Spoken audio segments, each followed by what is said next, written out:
Welcome to the Baseball Insiders on the second craziest day of the year. I am Adam Weinrib, joined as always by Fansided MLB Insider Robert Murray, the only podcast where the comment section is full of 38 people saying that Willie Castro just got pulled in the ninth inning of an 8-1 baseball game in Minnesota. Man, I love late July, mid-season, the best time of year. And there's no one I'd rather talk about it with than Robert Murray. We're going to get to your questions today. We're going to get to mostly your questions today. Got a few things we want to address, but man, we're going to rely on everybody to help us through this show because there is so much craziness, and tomorrow going to be even more nuts. Robert, how you doing? I've had better days, to say the least, but I can first say this: Willie Castro did not get traded. I can say that with 100% confidence. So that is a rumor that we can squash. I also want to address the Adrian Hauser thing.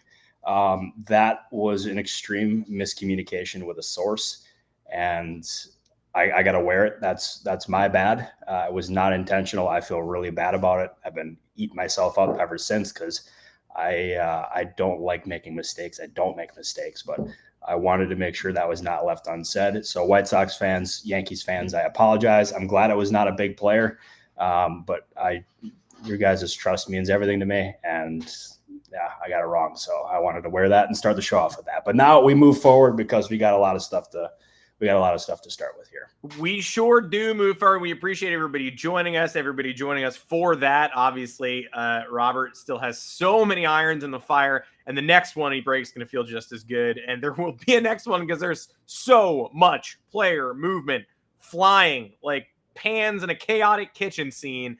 Austin Slater goes this morning, finally breaks that dam a little bit, kind of. But man, here comes the flurry. We're seeing connections all across the space. We want to thank everybody. Hit that join button below. Join us in the Discord. Get your questions answered between shows and keep the chatter going when we sign off, because goodness knows we're going to have plenty more to talk about tonight and into tomorrow before our final show before the deadline, which is 2 p.m. Eastern time tomorrow afternoon. We are just rolling right into it. Subscribe to the Moonshot. That's Fansided MLB's newsletter, delivering Robert's takes and news directly to your inbox.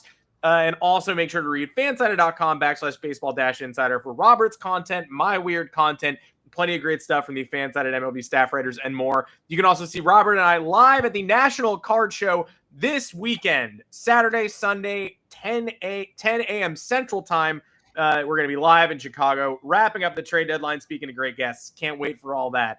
Wow. Okay. Again, too much to cover. That's the plugs. They're in. Now let's roll. I'm also, man, there's just so much to discuss. It's hard to even get back to where we wanted to start with, but we had I want to talk to Brian Hayes first, biggest trade of the day so far, but probably not going to be the biggest trade by the time this day ends, maybe not even by the time the show ends. He doesn't leave the NL Central, goes to the Reds, and the Reds get a reliever who they're probably going to flip in the aftermath of this too. Pretty weird one, and the Reds take on the whole contract. Yeah, this was a deal that's been in the works for quite some time. It may have even been in place as early as last night, but it was complicated with the finances involved, and they had to figure out how they would make it all work. But Hayes was a prime change of scenery candidate. The Pirates were absolutely open to moving him. They were not in a position where they wanted to just give him up just to give him up.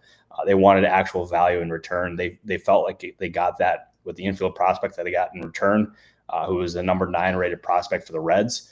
And Taylor Rogers was a really interesting one there. And I would not be surprised at all if he was flipped between now and the deadline. He feels like a prime chip for them to move.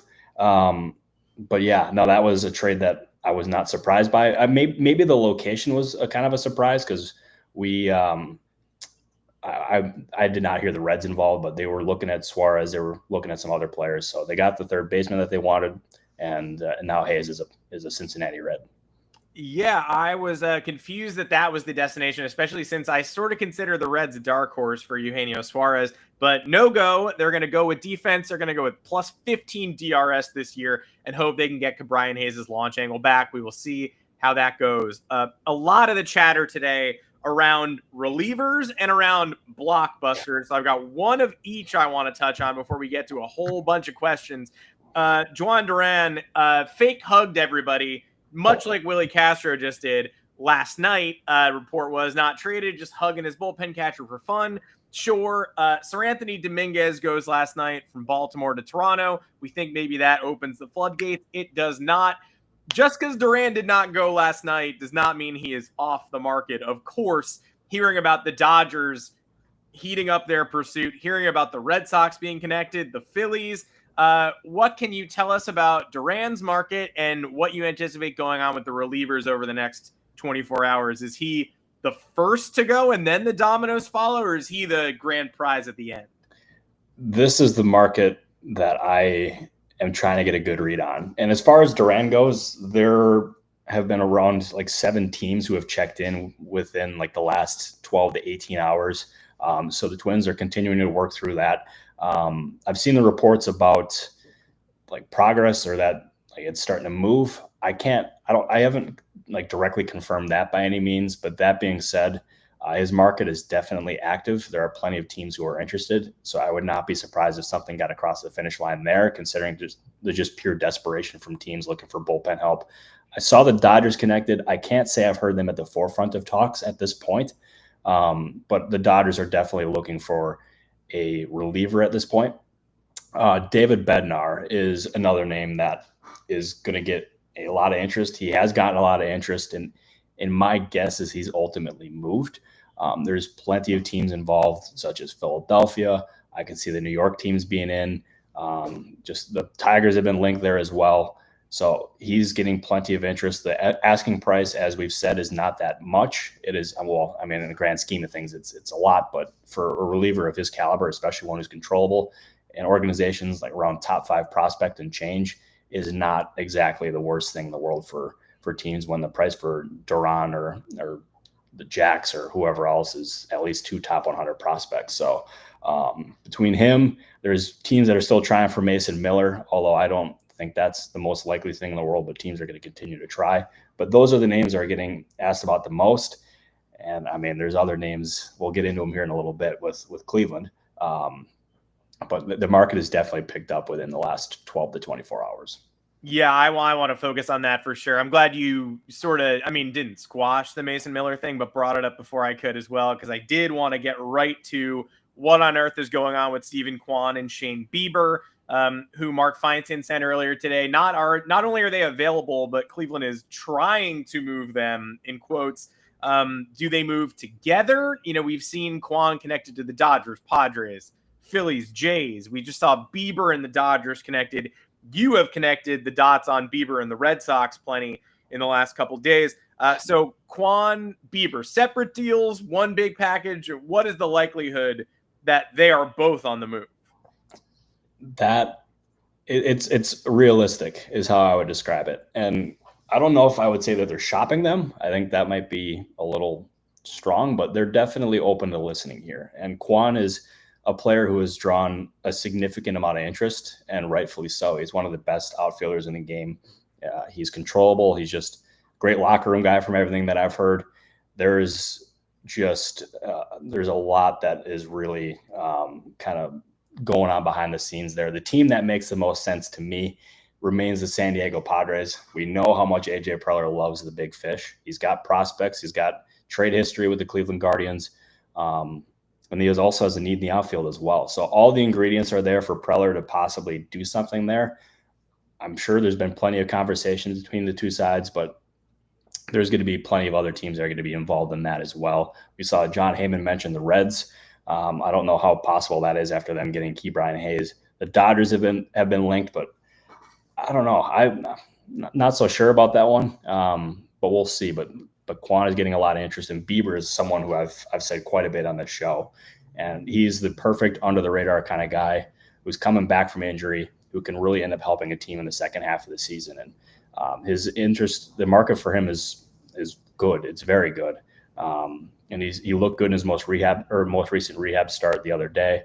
So we'll see if he's ultimately moved, but I think at least one of them will probably be traded, is my guess. I'm seeing the comments now. Going to go to as many as we can. Why weren't there rumors on Hayes from JS? I mean, there definitely were rumors on Brian Hayes. Reds were maybe not as strongly connected as others, but in terms of controllable Pirates, I think we did expect him to be the one likeliest to move. Let's go to the Angels. I'm going by, this is my own order of operations, like the teams that did make moves earlier today. What could come next? Teams we haven't talked about. Then I'll circle back a little bit. So forgive me, it's going to get chaotic, folks. Tomorrow's going to be even crazier. But the Angels nabbed 2 relievers from Milwaukee Nationals in one fell swoop.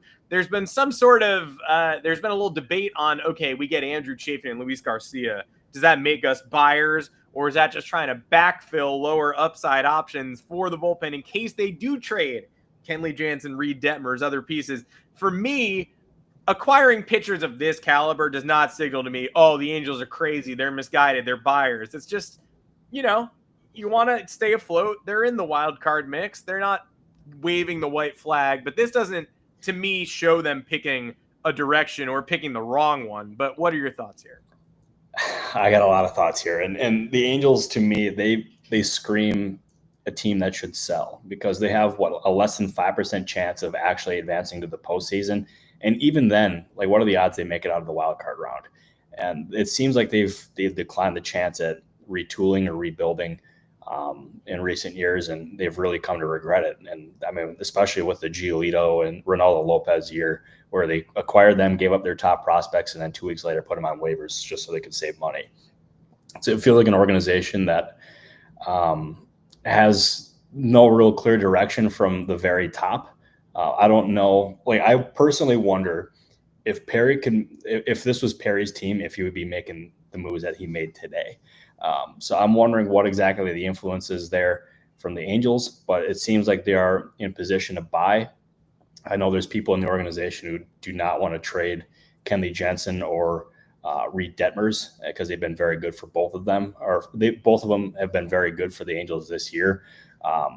But to me, this seems like a team that should absolutely sell. There should be no questions asked on the fact that they're actually adding 2 relievers rather than selling. It feels like Artie Moreno is doing his thing once again.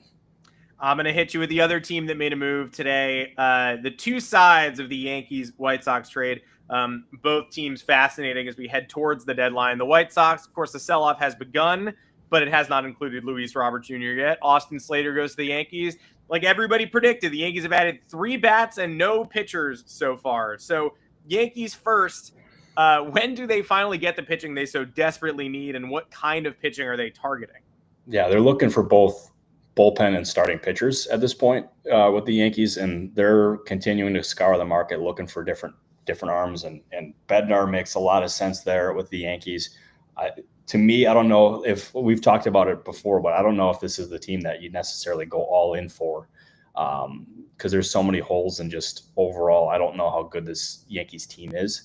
But Bednar, I mean, sorry about that, Adam. No, they're awesome. Yeah, we love them. No, but the Yankees are definitely looking. I would expect them to add some arms between now and the deadline being over. And I mean, Brian Cashman, he's added 3 bats, as you said. He made it clear that he was going to be aggressive at this time of the year. So it's time for him to put his money where his mouth is, and I expect him to. I just don't know the kind of magnitude of moves that he's going to ultimately make. And from the White Sox side, they start the rental process. Austin Slater, not the big-time chip they've got. Thoughts on Robert Jr.? And, we connected with the Mets yesterday, got connected to the Mets pretty heavily overnight. Sort of these trade packages begin to form. I think Mark Feinsand had Luis Angel Acuna in one. The Mets have a logjam to sell from. What are your thoughts on the White Sox and Robert Jr.? Likelihood of moving 24 hours from, threat level midnight. Yeah, and Luis Robert Jr. is drawing interest from a good amount of teams around the league, and they view him as a prime change of scenery candidate. And I mean, how can you not after watching what Andrew Vaughn is doing in Milwaukee? He went from being a bust in Chicago after being the number 4 overall pick to being like a hero in Milwaukee, hitting the grand slams against the Cubs and just having everyone rally around you. So it's something that I think teams are aware of, and also the White Sox are definitely aware of it too. And their stance continues to be that if they don't get what they want in return, that they're happy to hold on to them and pick up the options for next year. And we'll see if that's ultimately like an actual thing that they'll do. To me, it feels like posturing, but it's something that from the moment I reported it, I think it was last week to now, they've maintained that stance. So we'll see. I expect Adrian Hauser to be moved. Again, I feel very bad about that tweet. I saw someone ask what happened with that tweet earlier. I addressed that at the start of the show. So if you want to see that, go ahead or go ahead and watch that. But I expect him to be moved, and there should be plenty of teams interested there as well. Yeah, including, I think he's a good fit. He was a good fit for the New York Yankees. I'll take Slater, though. Slater, definitely a good fit for what they're looking for. Scrolling back to find Meek Phil's comment, because I want to talk about the Phillies. Appreciate this. Meek was doing a little digging earlier and noticed quite how bad Nick Castellanos has been. The answer is real bad. We've considered on this show Dave Dombrowski to be one of the guys most likely to be a mover and shaker at this deadline. Even Bryce Harper being the mouthpiece, talking about how he could fit Eugenio Suarez in. It's like, all right, we get it, dude. You want Eugenio Suarez.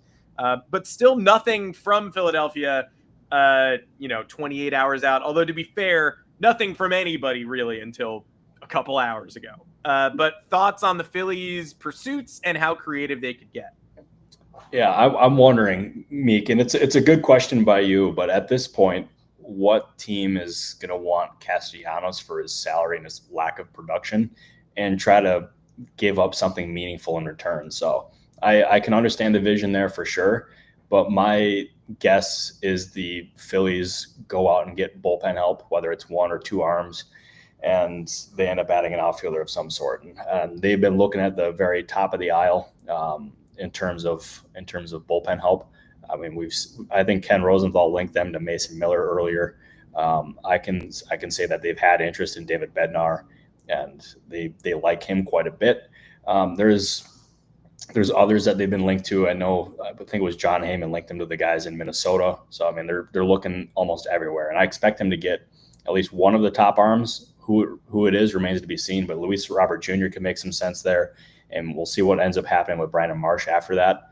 But yeah, they're looking. Dave Dombrowski loves this time of the year to make moves, and I expect him to do just that. Another comment I want to use to jump off of, Gabriel is saying, feels like the Cubs have been searching for pitching without being linked to anyone.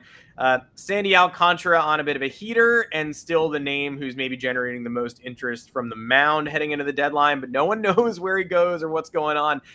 The Cubs and Marlins, I know from speaking to you, have been heavily linked on targets in the past. The Alcantara ask, as reported by Sean McAdam, is 2 top prospects and more. So they're not relenting at all, despite his semi-tough season that's been turning around a little bit lately. Am I wrong to connect the Cubs and Marlins here? And will anyone pay this rumored price for Sandy Alcantara? Yeah, you're very wise for linking those two teams, because they have talked plenty throughout the entire process here of the deadline. Whether or not that leads to a deal, I don't know, but they have talked plenty. And as far as the Marlins' pitching goes, a Sandy trade, definitely possible. An Edward Cabrera trade, definitely possible. It's no guarantee that either one is going to be moved, but they are definitely open to it. They are talking to plenty of teams about either one. And I mean, Anthony Bender is another name that has been getting plenty of interest there as well. And as I said on the show yesterday, they've talked about him in package deals with other players. So we'll see if that is ultimately what ends up happening here, if Bender is moved.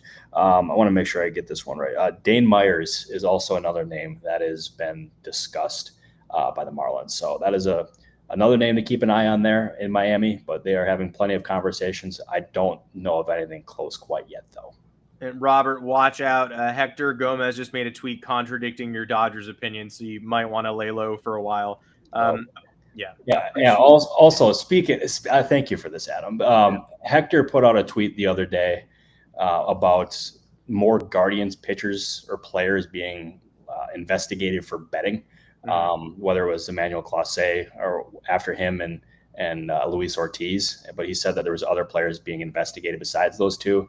I am told that is completely false, and that is not the case at all. So I wanted to clear that up, because that was a pretty bad miss.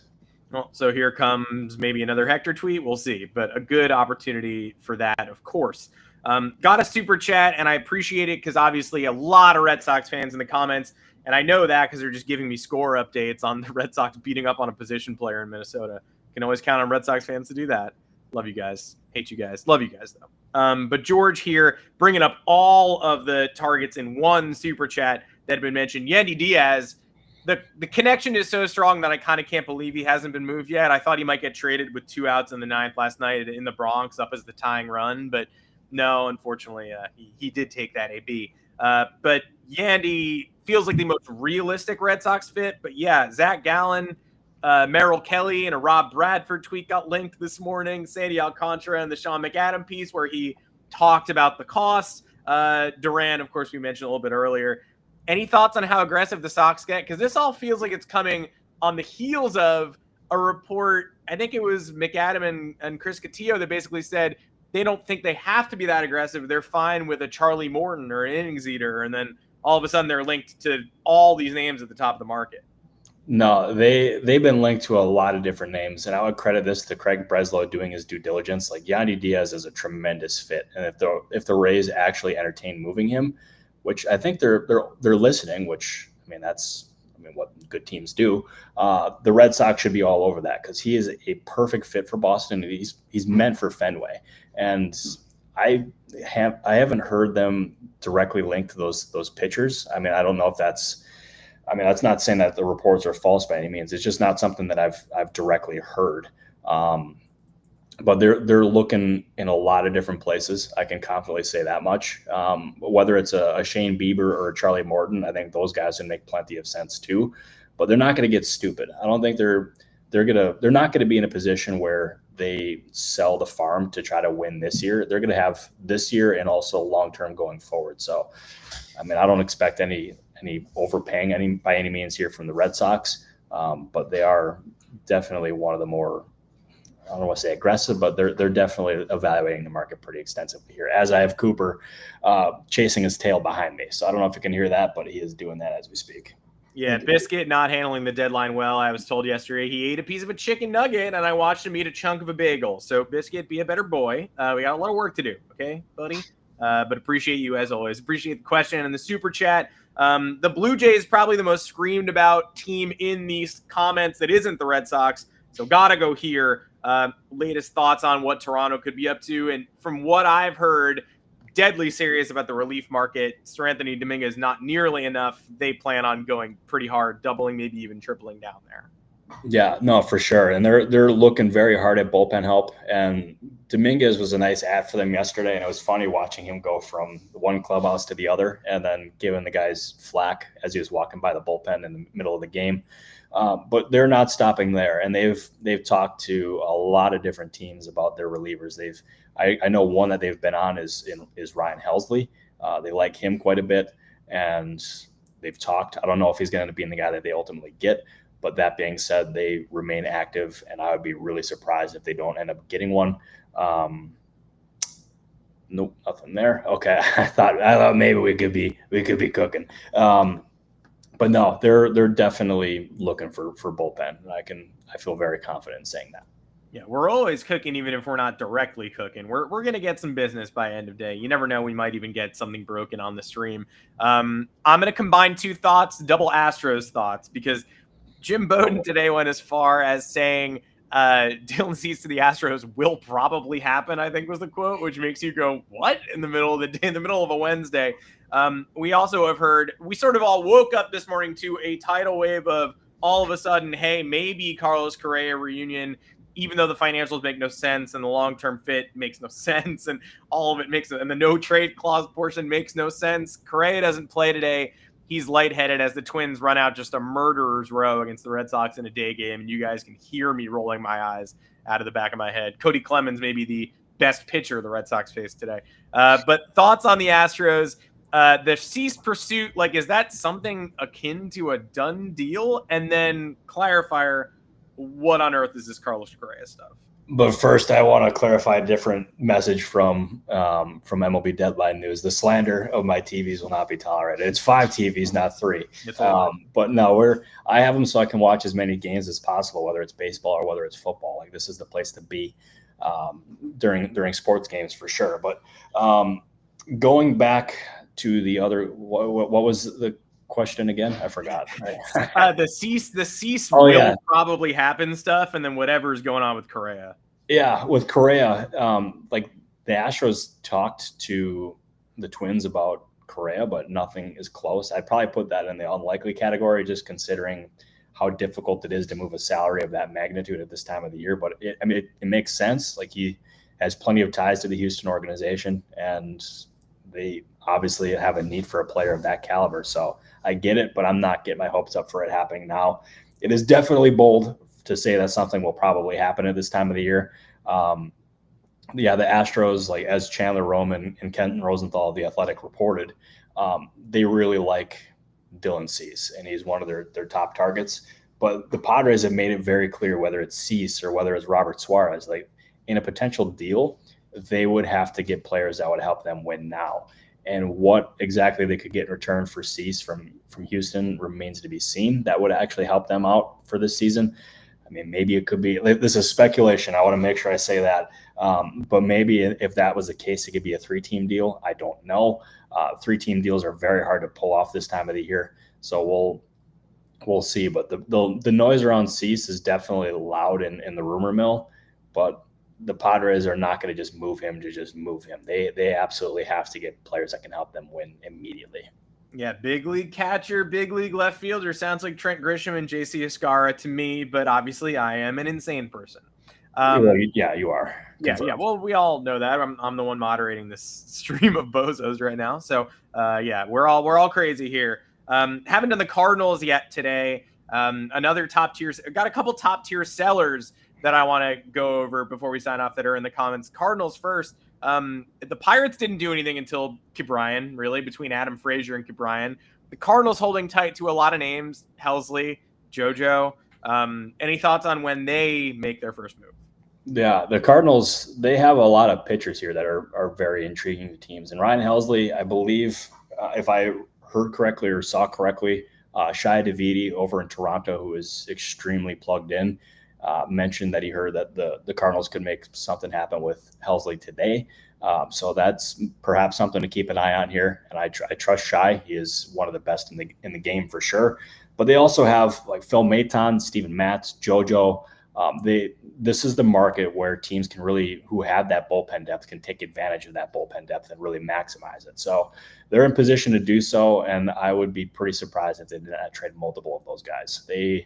Again, we've seen the rumors about Jordan Walker or Nolan Gorman or just some of those young controllable guys. I'd be really surprised. I don't expect Sonny Gray to go anywhere.